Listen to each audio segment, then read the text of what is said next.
Page number 178 179। तो अभी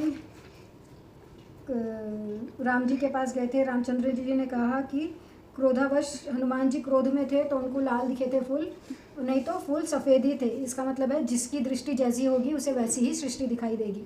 दुर्योधन को जगत में कोई संत ना मिला, उसने सभी को दुर्जन ही पाया। युधिष्ठिर को कोई दुर्जन नहीं मिला, उसने सभी को सज्जन ही पाया। संतों के धर्म में तितिक्षा और प्राधान्य दिया गया है। सहन करोगे तो सुखी होगे। संतों का चरित्र पढ़ो। संतों को कई दुख सहने पड़े हैं किंतु उन दुखों का संतों पर कुछ असर नहीं होता। अतिशय सहन करे वही संत है। एकनाथ महाराज पैठन में रहते थे।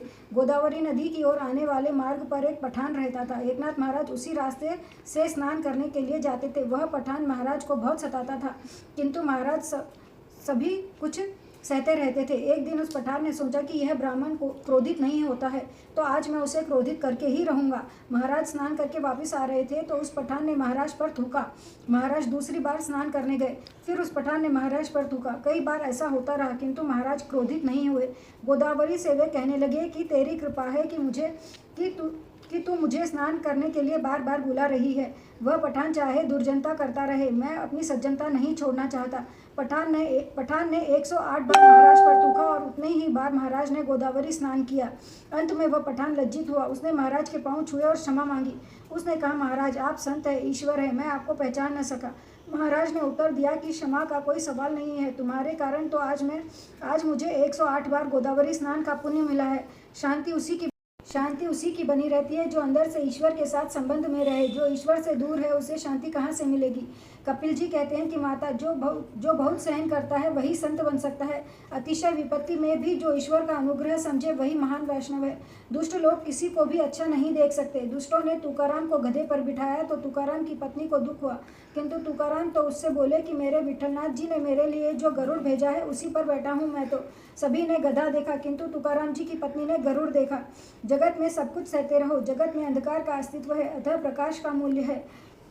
संतों का पहला लक्षण तितिक्षा है तो दूसरा करुणा। तीसरा लक्षण है सभी देहाधिधारियों के प्रति सुहृद भाव, अजात शत्रु, शांत सरल स्वभाव आदि सभी संतों के लक्षण है। शांति की परीक्षा प्रतिकूलता में होती है। अर्थ धन संपत्ति से तो प्रतिदिन संबंध रखते हो किंतु उसके साथ साथ परमात्मा से भी संबंध रखोगे तो संपत्ति भी मिलेगी और शांति भी। भगवताकार कहते हैं कि इन जीवन गाड़ी की केवल पटरी ही बदलनी है। ईश्वर के लिए कुछ न कुछ त्यागो। संत पुरुष प्रभु के हितार्थ सर्वस्व का त्याग करते हैं। संत मेरे अर्थात परमात्मा के संपूर्ण कर्म तथा अपने सगे संबंधियों का त्याग करते हैं। संत परमात्मा के लिए संसार के विषयों का बुद्धिपूर्वक त्याग करते हैं। भगवान परीक्षा करके ही अपनाते हैं। भूखे मारूं भूखे सुआऊं, तननी पांडु छाल पची करी शनियाल। मैं भूख से व्याकुल करूंगा, भूखा ही सुलाऊंगा, तन को गला दूंगा और तब उसे मालामाल करूंगा। भगवान ने नरसिंह मेहता की कई बार परीक्षा ली थी, पर हे भगवान, इस कलयुग में आप ऐसी परीक्षा करेंगे तो कोई भी आपकी सेवा नहीं करेगा। भगवत परायण रहकर भगवान की कथाओं का श्रवण करे, भगवान में ही चित्त रमता रहे तो भक्ति का विकास होता है। भगवान की कथा सुनने से श्रद्धा दृढ़ होती है। उसके बाद भगवान के लिए आसक्ति बढ़ती है। आसक्ति बढ़ने से व्यसनात्मक शक्ति प्राप्त होती है और जिसकी भक्ति व्यसनात्मक बने उसकी मुक्ति सुलभ होती है। भक्ति जब व्यसन से उत्कृष्ट बनती है तब ईश्वर के पास ले जाती है। हे माता, तीव्र भक्ति के बिना मुक्ति नहीं मिल सकती। तीव्र भक्ति का अर्थ है व्यसनात्मक भक्ति। तुकाराम ने भक्त की बड़ी अच्छी व्याख्या दी है। एक क्षण भी जो भगवान से विभक्त न हो पाए वह भक्त है। व्यवहार का कामकाज निभाते हुए भी जो भगवान से विभक्त न हो पाए वही भक्त है। माता देवहूति को तीव्र भक्ति करने की आज्ञा दी है। तीव्र भक्ति का अर्थ है एक भी क्षण ईश्वर से विभक्त न होना। इस तरह प्राकृतिक गुणों से निष्पन्न शब्दादि विषयों का त्याग करके वैराग्य ज्ञान से, योग से और मेरे प्रति की गई सदृढ़ भक्ति से मनुष्य अपनी इसी देह में अपनी अंतरात्मा के समान मुझे प्राप्त कर लेता है। भगवान की अहेतु की निष्काम भावना भक्ति से भी श्रेष्ठ है। अहेतु की भक्ति बोले तो जिसमें अपन कुछ भी नहीं मांगते, भगवान से अपने को कुछ भी नहीं होना, ना धन होना, ना वैभव होना, ना मुक्ति होना, कुछ भी नहीं होना, वो भक्ति सबसे श्रेष्ठ है।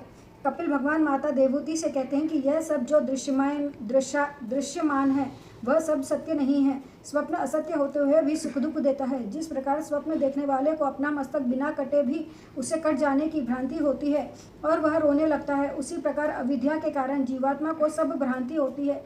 इसे ही माया कहते हैं। वस्तु न होने पर भी वह स्वप्न में दिखाई देती है। उसी तरह तात्विक दृष्टि से कुछ भी न होते हुए भी जागृतावस्था में माया और अज्ञान के कारण सब कुछ का आभास होता है।